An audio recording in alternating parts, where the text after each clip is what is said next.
Knock, knock. Who's there? The chicken.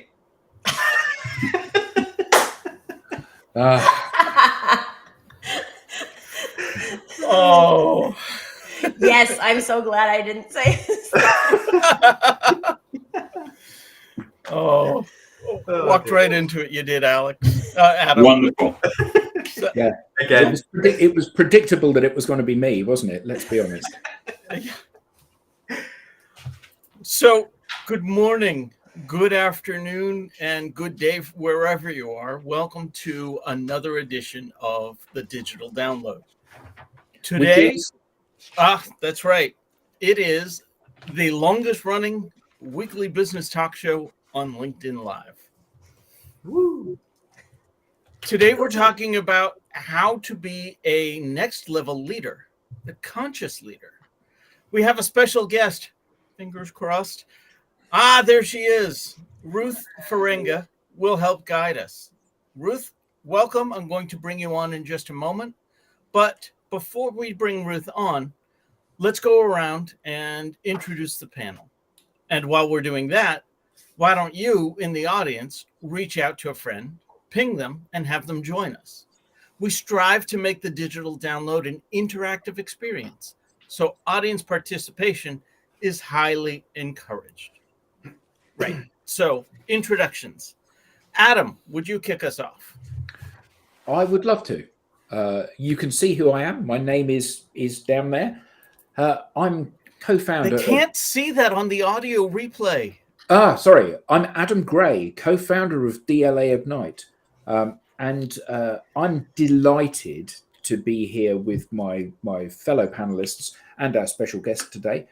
This is a fascinating topic we're going to be talking about. Yes. Indeed, it is. Alex. Good afternoon, all. Alex Abbott, founder of Sapiro, sometimes known as the bearded sales guy. And I am a very proud partner of DLA Ignite. Very pleased to be here. Excellent. Thank you. Tracy. Hello, everyone. Good morning from where I am. I am Tracy Borison, founder of TLB Coaching and Events. I have a small head cold, so I don't know if you can hear it in my voice, but I can hear it in my voice. So I may talk less today than other days, but I'm excited to hear what Ruth has to say about conscious leadership. And I, too, am a proud partner of DLA Ignite. Excellent. Thank you. And Tim. Thank you, Rob. I'm the CEO and co-founder of DLA Ignite. And I'm looking forward to talking to and learning from Ruth today. Very much so. Thank you. And I'm Rob Durant, founder of Flywheel Results, and I am a proud DLA Ignite partner. As I said, this week on the Digital Download, we'll speak with Ruth Farenga, a leadership development professional and host of the Conscious Leader podcast. So let's bring her on. Hey, welcome.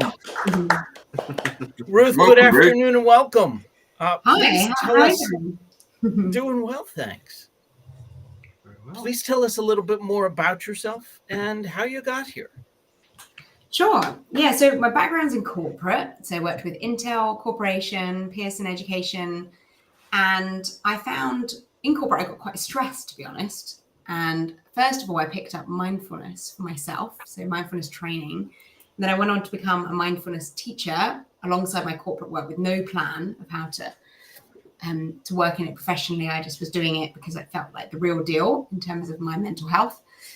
And then I did a short job in the third sector, which I didn't like at all. It was all politics and awfulness. So I left and picked up a career coach, and then I started developing my a mindfulness business at first. And I was teaching the public and also people in organizations.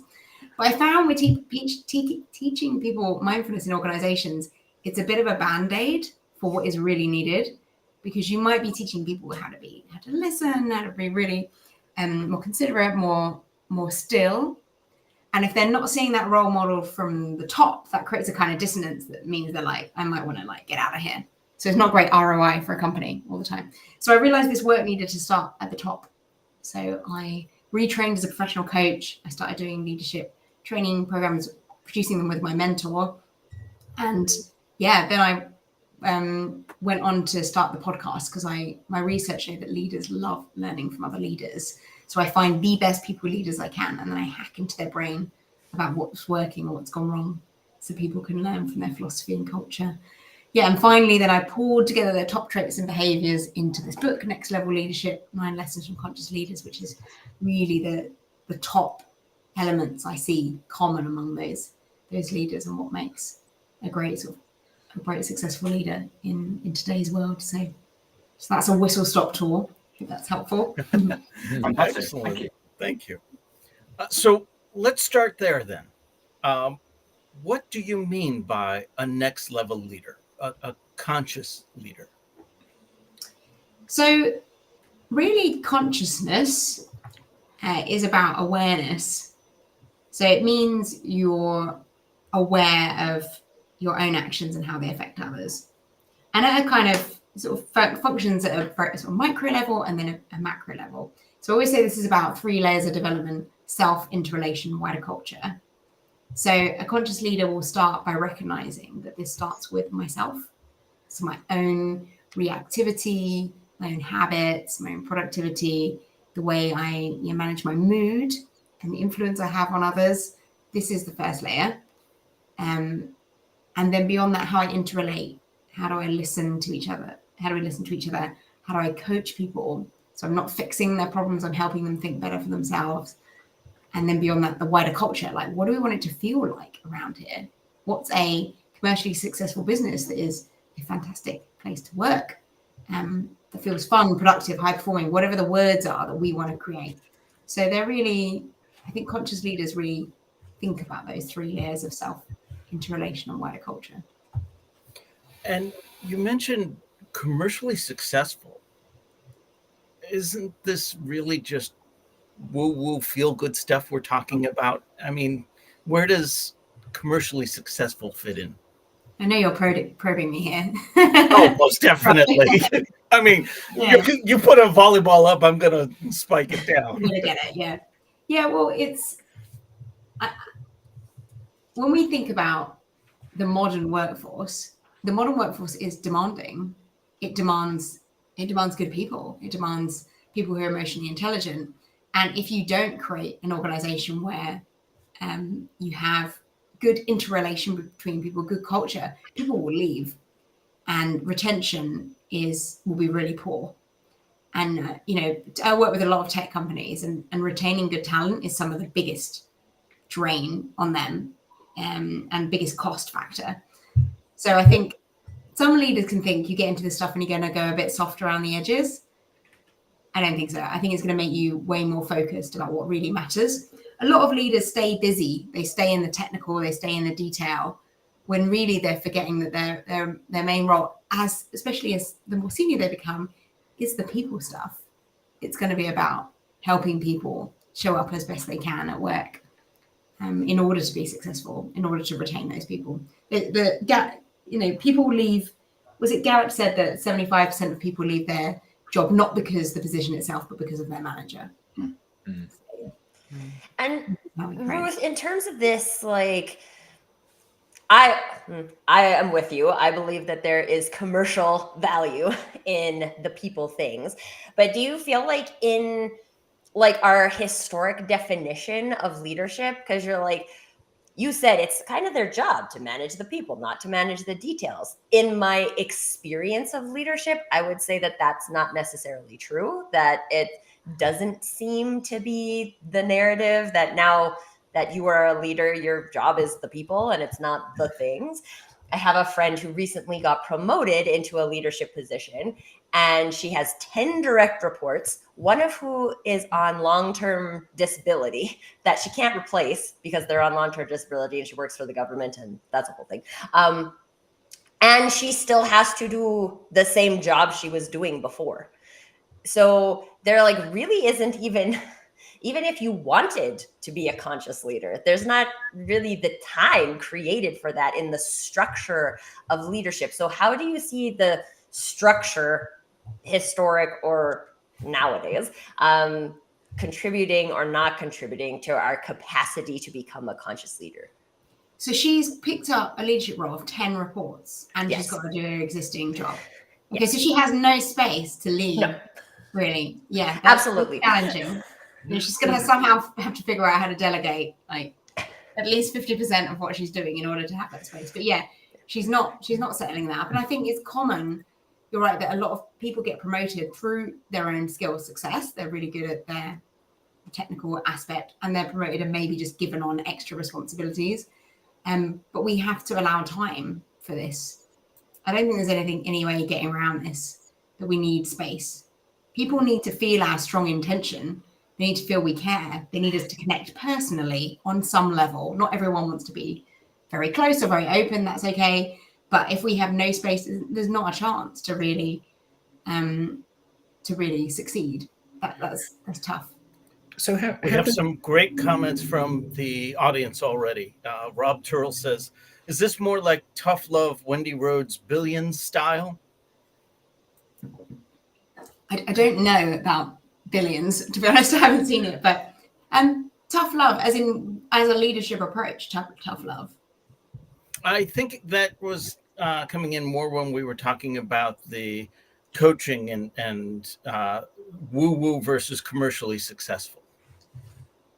Right. So I wonder how.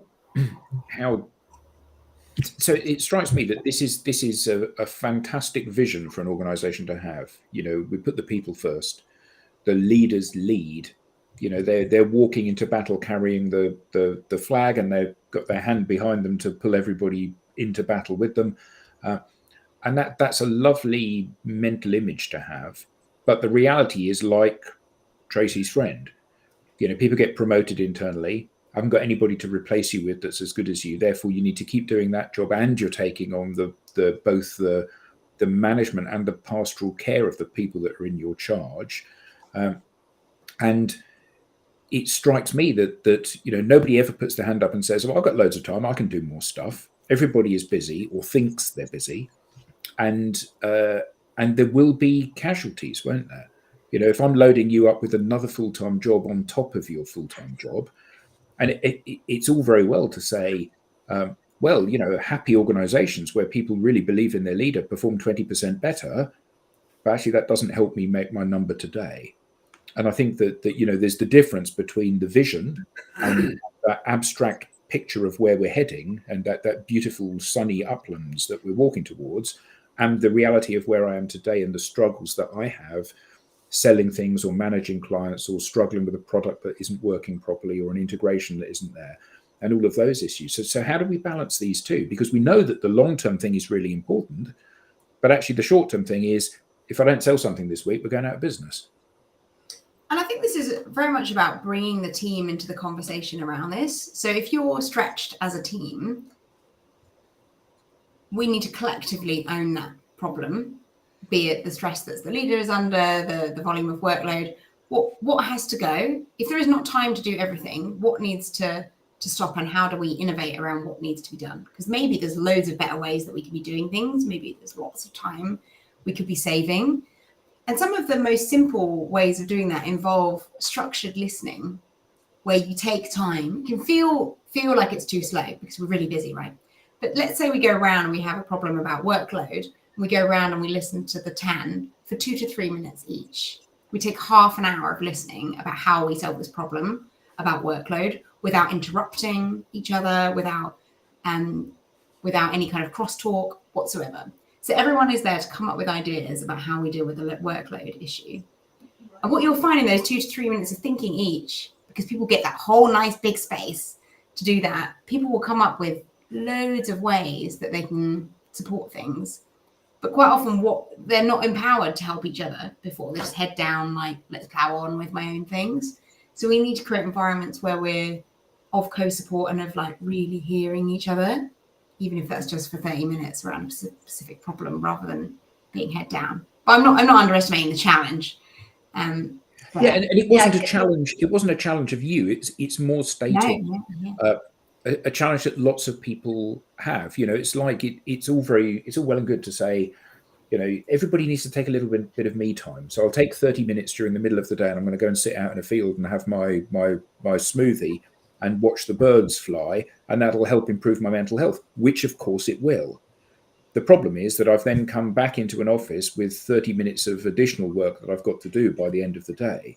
And I think that the modern workplace is potentially so stressful and fast paced that actually every minute of your day is being utilized. And to try to carve out even 5 minutes can be difficult for people. Constant barrage of emails and messages across social and meetings they have to go to, that there's no time to actually do any work, the stuff they're being paid for. We need to really scrutinize meetings, because Absolutely. People are in so many meetings, and also always on email. Like, if I'm always checking my email, I'm always going to be in doing mode. I need to better be doing that, 2-3 times a day. Otherwise, I'm literally always going to be at the mercy of what everyone else wants me to do, rather than. But is this this is a culture thing, I think, right? Because I've worked in organizations where we actually had training on effective meetings, right? And it was like, this is how we're going to implement effective meetings here. And the training was great. And then people just didn't implement it because that wasn't the culture. That wasn't how the business did business. That's not how we got through our day-to-days. And so from a conscious leadership perspective, if we're talking about a cultural transformation of an organization, where's a good crux point to kick this off from? Or does it just really have to be the high level leadership team being okay, we see this, but then they have to become conscious leaders themselves? I'm trying to figure out what's the chicken and the egg that we can. Yeah, and I think most people are conscious. It's just they've never had a moment to realize that they actually all want to be happy and successful and kind and all these things, but they've never taken time. So even as simple as, say I did an away day with a group of leaders, I'll always take a briefing call first with them where I'm hearing about what they want. And beneath the kind of stress and all that, there is a real desire to be collaborative, happy, reduce stress, this type of thing.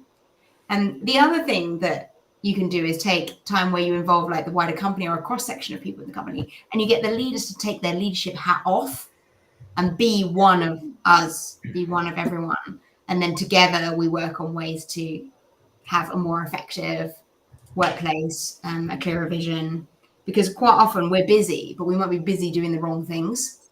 So It's sort of need to empower people to come up with their own solutions. Listening to you talking there, Ruth, I'm thinking of situational leadership and a leader being knowing what style is required at which moment. But Adam, to your point, I was starting to think about in terms of a leader being busy, going off for their Zen moment, improving their mental health, but then having more work to do, and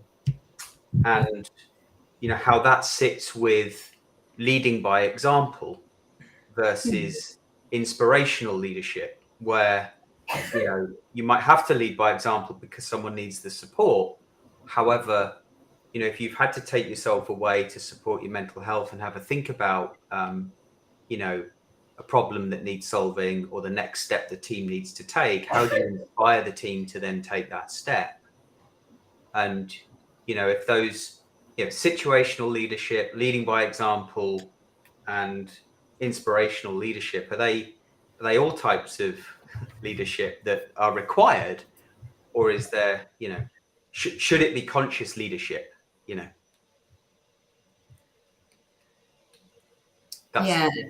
and the firefighting thing, if you're firefighting for more than a week or two at a time, something's got to change, because I don't know about you, but I have some of my best ideas when I'm on a walk or in the shower, or something where the space has been created.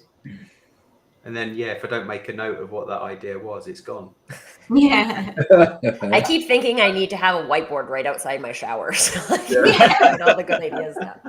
Well, in the shower, or they would kind of wash off. Yeah, I thought of that too, but then I'm I feel like the water might just wipe it away. Yeah. Ruth, have you seen challenges with leaders who consider themselves conscious, but maybe they're not quite as self-aware?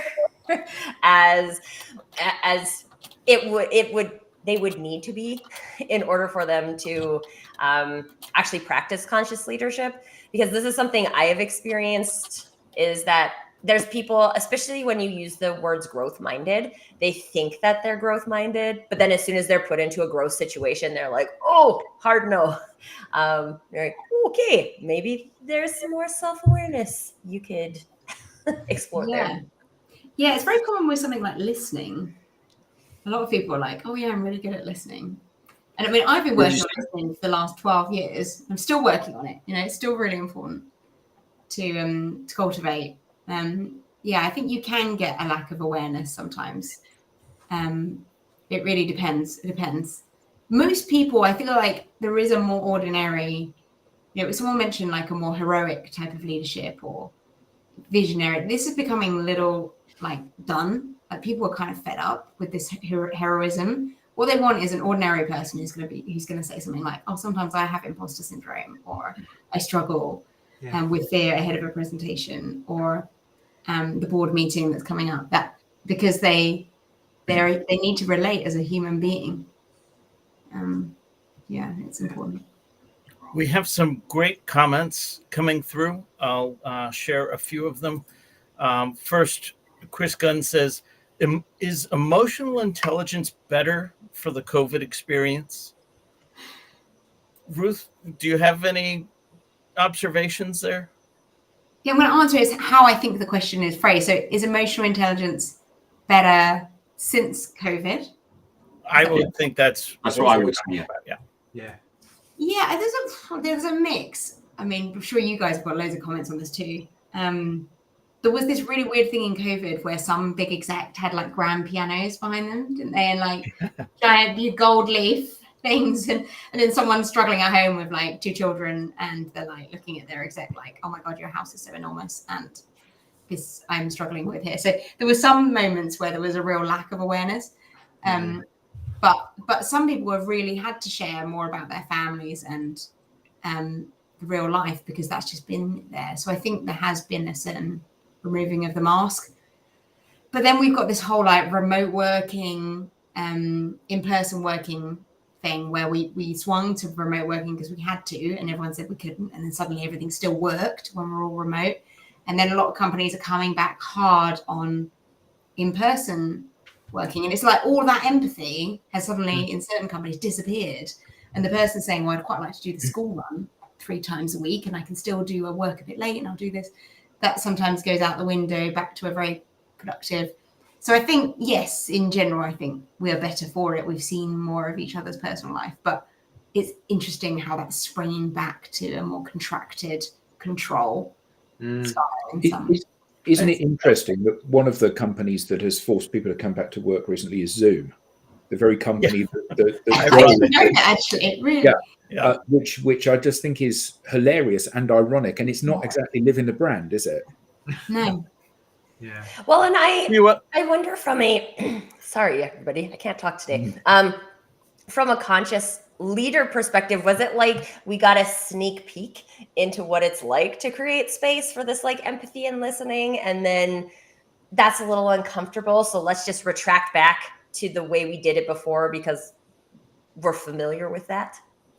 Yeah, I think it's really well put, actually. I think this is like a dance, and sometimes I notice clients will come in and they'll do some work together and then they need to pull back, but then they might come in again. Because when we are talking about empathy and we're listening and we're in this, it still can feel a little bit like there's not enough structure. So it is tempting to be like, well, let's just pack it all back in the box and go back to the spreadsheet. Yeah. And how important is it to like treat it like a dance? Because consciousness is like a pretty ethereal term, right? Like there's times where we're more conscious and there's time when we're less conscious, and that's just part of the human experience. So like when you work with your clients, Ruth, is the dance kind of built in, assuming that as we learn to become more conscious, we are going to have those moments where that's super uncomfortable. So it's reasonable for us to want to retreat back to our safety zone. Yeah, absolutely. And just to make this really practical, like in a one-to-one coaching session, you want people to go on like dip curve where we explore something. Was this really about? Oh, actually, it's something about my personal life and something I've struggled through for many years, and blah blah blah. And then up the other side into like, how do I practically take this into my life? And some people they need to start shallow, so they need to talk very high level, not really letting you in too much, and then slowly you'll go more deep. But then sometimes they might need to pull back and they feel like they've shared or something. So share too much. Most people you'll build the trust and it will grow and grow and they let you in more and more. But others will, just there's a safety in not sharing anything and having control over a conversation, a coaching conversation. You are in control of the session. You can decide where it goes, but you're not in control of like your feelings maybe or what comes up. So that is a new space, particularly if people haven't grown up with parents that have encouraged them to be able to be vulnerable or to be allowed things to be not okay. That is harder and does need a bit of dance to explore it properly. Especially when there's so many redundancies, that trust element is challenged between employee and manager or leader. Yeah. This dance feels a bit one-sided to me. Is it that there's two reasons why people are saying go back to the office? The first one is men saying it. I've not seen any woman say let's go back to the office.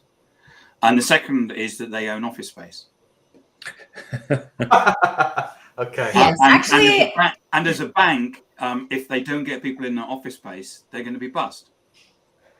Tim, you brought up something that I was playing with whether or not I was going to bring up, is that I feel like from the female perspective, because we are invited more often into our emotions and into connection and into trust relationships, that it might actually be easier for women to move into conscious leadership than it is for men, because they have this more, like, I have a 5-year-old son right now, and I'm noticing already the like societal standards that he's being sold on, not by me, but by society.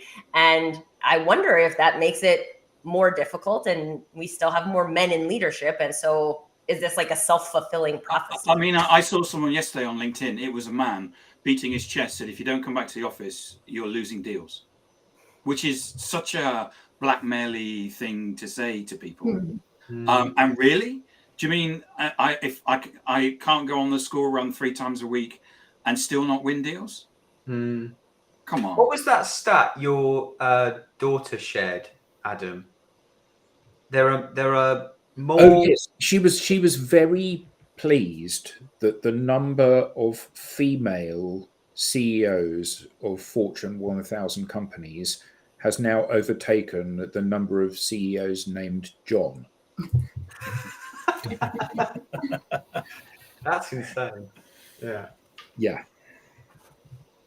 I mean, the male, clearly we're talking about sort of masculine and feminine styles here, but there is, I think women have had traditionally had a much wider amount of things to think about in life and different caring responsibilities. So thinking of the broader picture and everybody's emotions is a more feminine, I won't say female, but is more feminine trait. And really we are asking men to learn more feminine traits. And that can feel a bit like, is that really cool? It's like, yeah, it's super cool. Yeah, absolutely. Like superpower of a man. We've been sold on all the masculine traits for years from a leadership perspective. And I do think that this is more like when I think of conscious leadership, it's more about a balancing, right? Because there's masculine energy, which is the like get up and go and do things and performance. And there's the feminine energy that's like, let's collaborate, let's listen, because to be fully effective, we actually need both of these things. It's not one or the other. We do. And I think the recognition that the job of a leader, particularly in large organizations, the job of the leader is to inspire people to be their best selves. And if you've ever read Think and Grow Rich by Napoleon Hill, where he analyzed the behaviors of Andrew Carnegie, the steel magnate, and all of his friendship group. And Andrew Carnegie said, I know nothing about the manufacture, the mining, the distribution, and the marketing of steel, but I lead a team that know everything about the mining, the manufacturing. And he said, my job is to let the people around me be the best they can possibly be. And that's what's made us so successful as a business. And I think that often we lose sight of that, don't we? Leaders, through the 80s, I guess, leaders became very prescriptive and very, you said, Ruth, about chest beating and, this is what you need to do. And actually that has kind of stuck for many times. And even many women leaders are, and you use the word feminine rather than women, many female leaders are in fact very masculine in these leadership traits, and they become like the very worst of power-hungry men. Yeah. Sorry, Cam. I was going to say, there's a comment from Bob Britton says the job of a manager is to manage themselves out of a job. Grow your teams to the point where they are so autonomous that you, as a manager, become redundant. Yeah. That is something I've always been taught, and that is scary.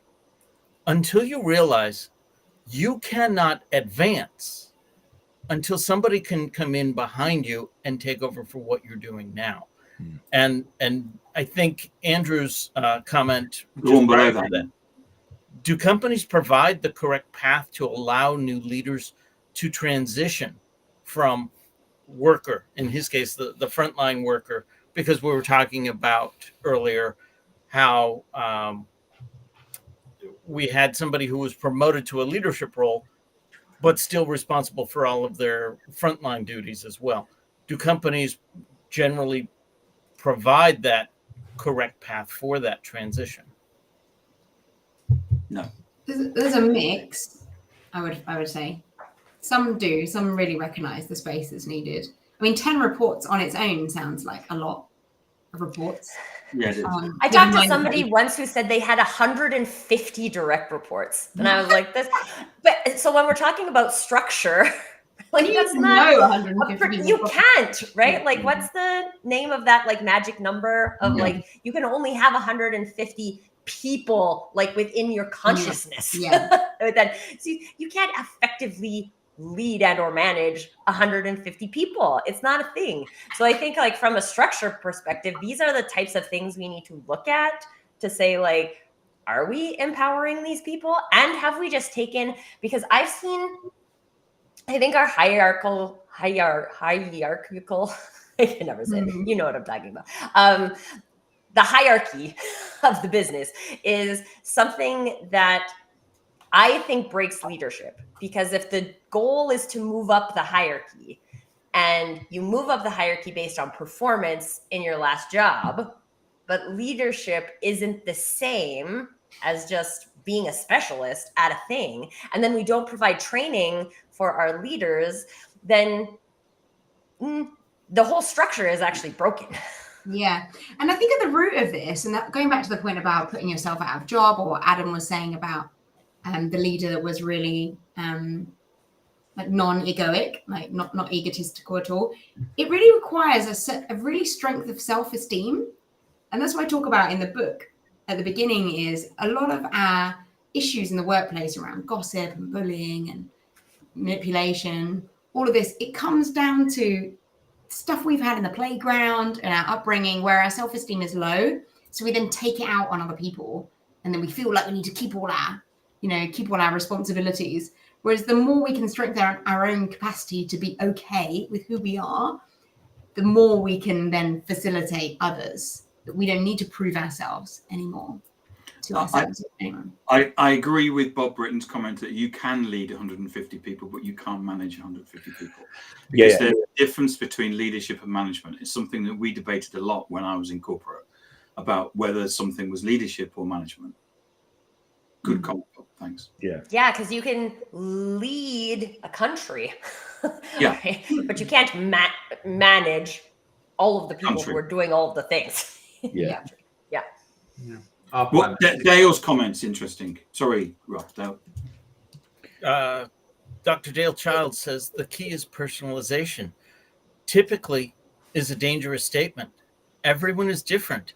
It's about tailoring your style to maximize desired effects. Well, everybody responds better to something when they feel it's talking directly to them rather than to people who look like them.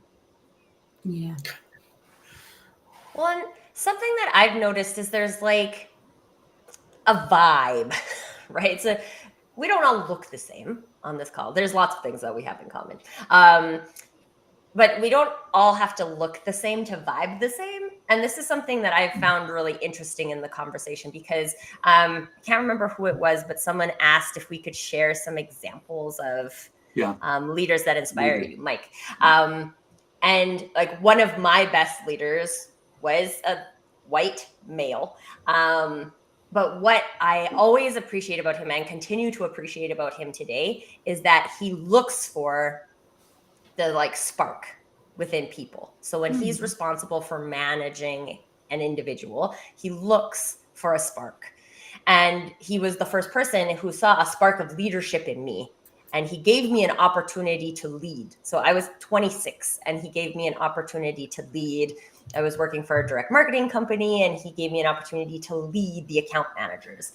And he gave me an out. So he was like, I see leadership potential in you.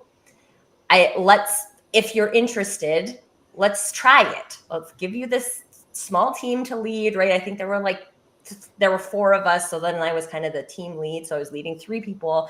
And I'll show you things and coach you. And if you like it, after 6 months, we'll continue on that trajectory. And if you don't like it, you can go back to your account management job because you're a really good account manager. And he didn't promote me to leadership because I was a good account manager. He promoted me to leadership because he saw leadership potential in me. And I think that's a big difference in like, how do we progress people? But then it's also like I've had employees who want to go into leadership because they think that's the trajectory of jobs. And I had a marketing coordinator who was like the most amazing marketing specialist. And she wanted to move up into the management. So I gave her some management types of things to try. And she didn't like it. She couldn't get behind it. And I was like, that was the moment for me where I'm like, this whole structure is broken. Because it doesn't make sense that this person can't be an amazing specialist for their entire career and move up in terms of income and all of these things, because I actually need her to do that. I don't need her to lead the people because I'm here and I'm good at leading the people. So we don't need both of those things. And I think, I could go on an entire rant about job descriptions, which I won't do. But it's kind of back to the structure thing. I think that a lot of the structure that's broken. And maybe it takes a conscious leader to look at that and reassess. Yeah, I think being able to promote people, in especially like technical roles where people are fantastic developers, but maybe aren't best people skill people, but should be able to go on that technical track to specialism at high levels. That is, we don't need loads of leaders, and we maybe glorify it too much that makes people think that this is the only way. So I think you're right about rethinking structures. I think that's very healthy. I think also it's quite difficult if organizations already have an embedded culture. So Tim and I were fortunate enough a while ago to be invited to a little do that Gary Vee was hosting. And we got to speak to him afterwards. And he is an individual that, love him or hate him, and I was very surprised when I met him in person, that he is the most gentle of souls. And his team would all follow him into battle to storm a gun emplacement because they genuinely love this man. And although he swears a lot and it seems like, you just got to get on and do it. And he's very hyper kind of energetic when he's talking about the actions people need to take. When I spoke to one of his team and I said, I bet if people don't make their number, they're out the door. And she was like, no, if they don't make their number, he spends an inordinate amount of personal time with them trying to get them up to standard. And he cries at the fact that these people are not enjoying their experience of working within his company. And I think that is a rarity. And he's possibly only able to do that because he's created a business in his own image. he's funky and young. The business is funky and young, and trying to change some of those staid organisations. So we had somebody making the comment about the McKinsey perceived wisdom. You can't imagine that working in a company like McKinsey, can you? You can't imagine the leader in McKinsey sitting down with one of his staff and crying and giving them a hug and saying, "Come on, it'll be all right." That'd show a sign of weakness, Adam. Yeah. Oh, yeah. Show vulnerability, Adam. Yeah, well, we don't have that in this business. No. We'll soon beat it out of you. So I know someone who's in sales, and they don't aspire to be the best salesperson, but they do aspire to move into leadership. What advice could you give someone that's sort of, at that stage of their career, fairly early on? Oh, great question. I would encourage them to work on themselves as a project. If they're not already doing that, they might already, because they might be interested in this type of thing. So to read around any kind of self-development things that chime for them, to focus on their own presence and listening more than ever, and really cultivate the ability to be, not do. Most of us are quite good at doing. Some of us need productivity training. That's another live session for us to talk about. But most of us lack the ability to be really present and to hold the emotions of other people. But we can practice this stuff. And I hear quite a lot of managers like, I don't want to be their therapist. They don't want to. It's like, well, you're not their therapist, but you are there for them as a whole human being to some extent, which means you need to better hold some stuff. Doesn't mean you need to fix it. Doesn't mean you need to go and help them solve all their problems. But you do need to be like, wow, you've got this going on, that going on, this going on, that going. Well, no wonder you're having a hard day. Let's see, unpick. And maybe if you're having a really stressful time, we'll take a few things away, let you recover, and then we can give them back to you. How does that sound? And someone probably will just leave that meeting like, phew, thank goodness. Now I can think. Now work is not a stress on top of my personal stuff. And I would also say, Alex, I know that you're a football fan. You can think of a whole load of football managers who were brilliant, who weren't good footballers. I'm sure the audience could rattle off a few, but there are many that you don't have to be good at football to be an ace football manager. Like Tony Adams. Anyone's an Arsenal fan? Maybe not. Clearly not. I'm like getting none of the references today. I'm not an Arsenal fan, but I know he was he struggled in management. He struggled as a footballer, though, didn't he? It's a good defender. I wanted to share Donald. I'm going to try Mbetcha's comment. The stats especially state that most organizations have senior leaders from a specific background. Yeah. How do leaders create a structure and culture of difference for senior leaders? It's a great comment, especially in the UK. Yeah, diversity of thought. How do we encourage that?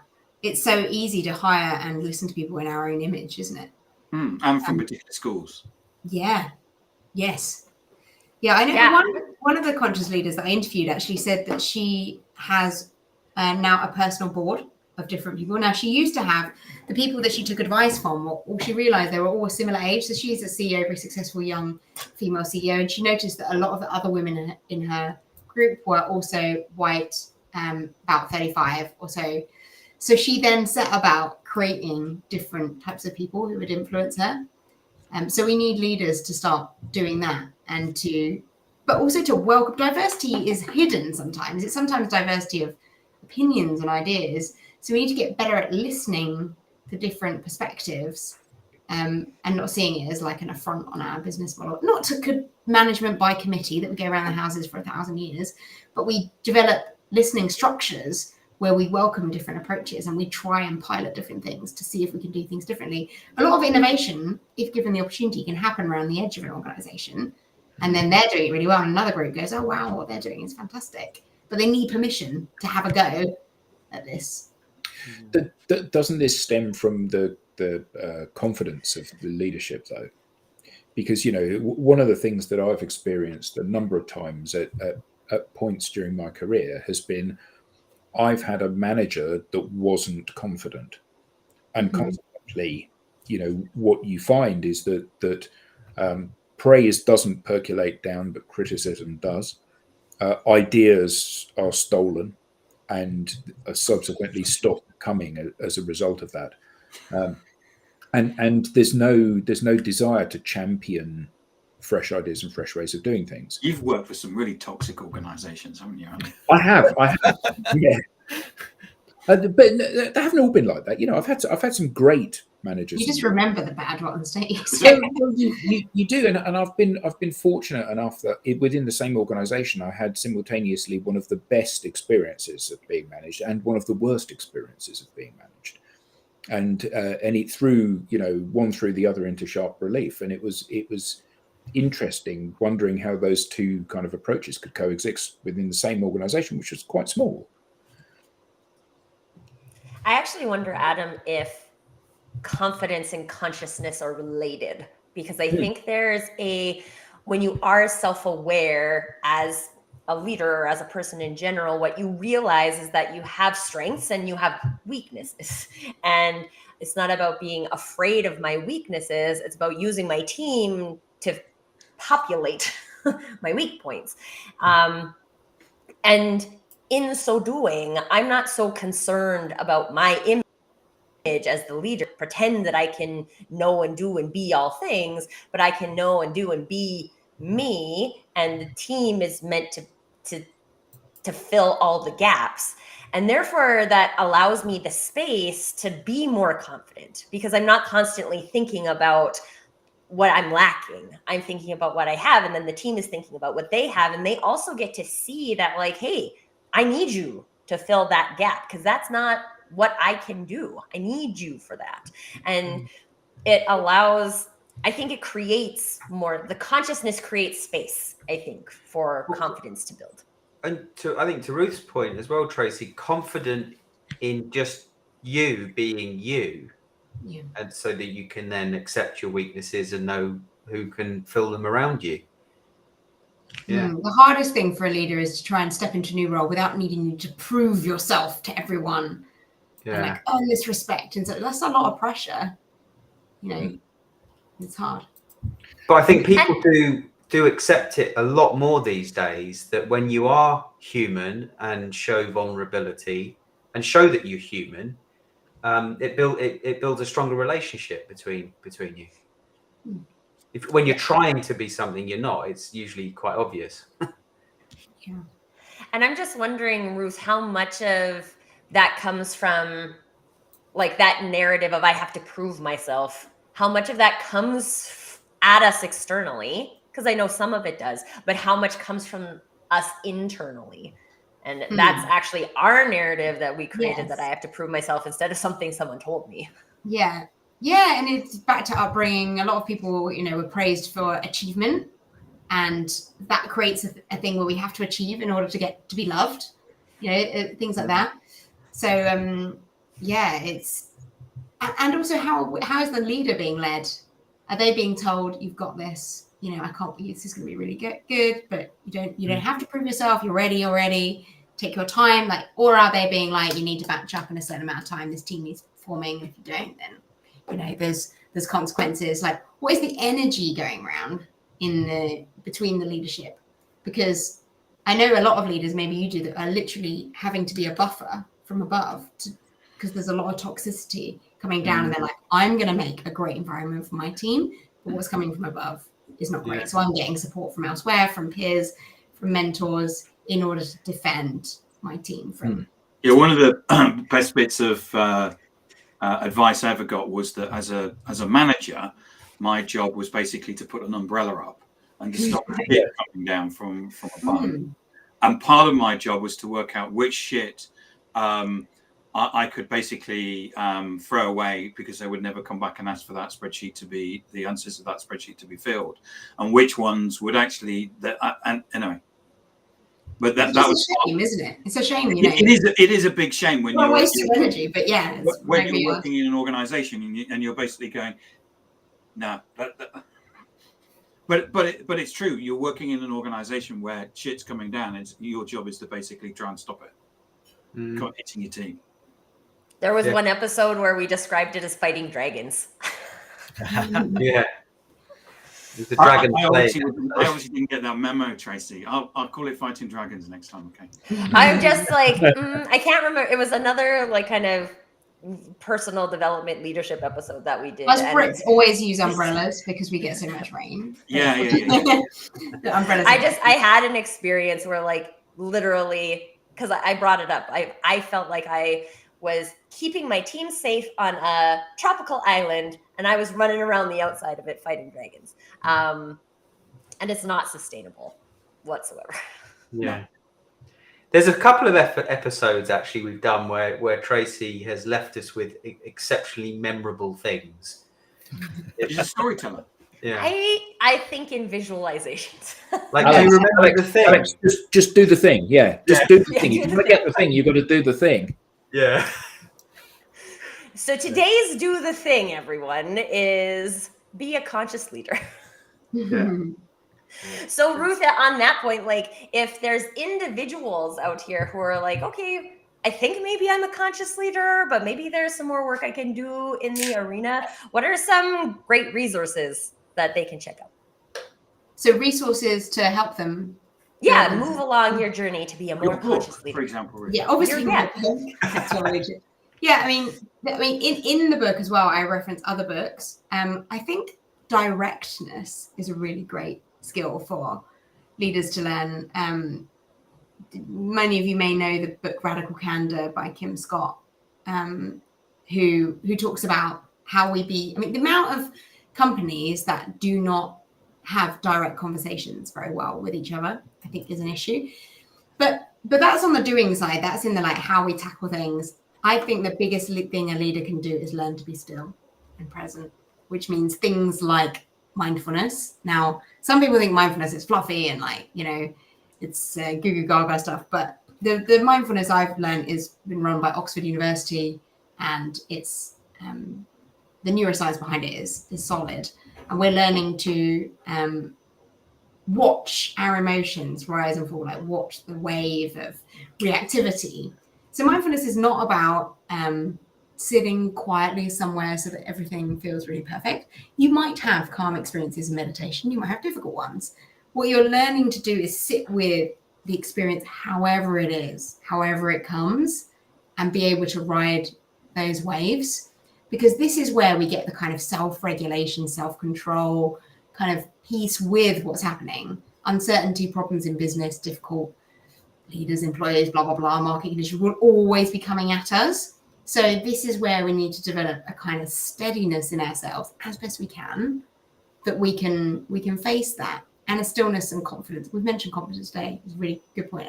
Confidence that I am whole as I am already. I come into this whole, and then others will feel our sense of wholeness, and that we don't need their like affirmation to be okay. On that point, yeah. Ruth, on that point, do you think leaders should reschedule a meeting when they're not feeling whole? I mean, I think maybe sounds like you're answering that question already. Yeah, what a good idea. If you're, especially if you know this is going to be a difficult one. Yeah. You're not coming into this, you think I might be a bit reactive here. I'm not sure if I'm in the best place. Or if you could say, I'm not in the best place today. Can we keep this short and tackle some of the things next week? Yeah. Really admitting where you're at, or letting your team know if as best you can. I think it's really healthy. Yeah. I can envision where the meeting never takes place, where the leader says, I'm not feeling my best today. We're going to reschedule. And then someone else who's supposed to attend another day says, no, today I'm out. And it goes round and round until it never takes place at all. I mean, how we need to sometimes push through and acknowledge that maybe I'm not in the right space, but I still need the work to get done. Depends what it is, doesn't it? If you're about to land some really difficult feedback, like the day you're feeling really scattered may not be the time. But of course, we can all put on the best face we can. But how much is that? How full is our cup by the time we get into it? And I think I think in business, there's a lot of false sense of urgency. So like, we need to have this meeting now. And if you get caught into that repetitive thing, maybe it wasn't a meeting that needed to be had anyway. But I also have an example where, so I was working on this project with a couple of other people, and we had a weekly project update meeting, and we needed to do the weekly project update meeting to like move the project forward. 5 minutes before one of our project update meetings, I found out that my father-in-law passed away. And I was like in a state where I was like, I don't even know how I feel about this, right? I'm going to go to this meeting because it's the last meeting I have today. And I'm just going to go and do the meeting. And then one of my peers asked me, how am I doing? And I was honest with them. I was like, I actually don't know. This happened. Like, I'm in shock. I haven't processed it yet. So I don't know that if I'm sad, but like, I don't know. I'm in a like weird, I don't know place. And we had 30 minutes scheduled for the meeting. My two teammates invested, I call it an investment, 20 minutes in me to let me explore how I was feeling right at that moment.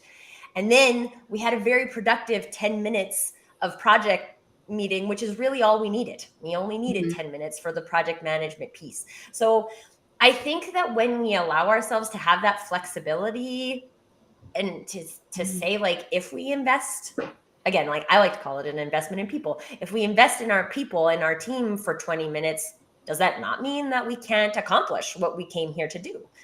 Because yeah, we need to accomplish the thing, but when everyone's in the right mindset to accomplish the thing, we accomplish things faster. I think everybody knows that.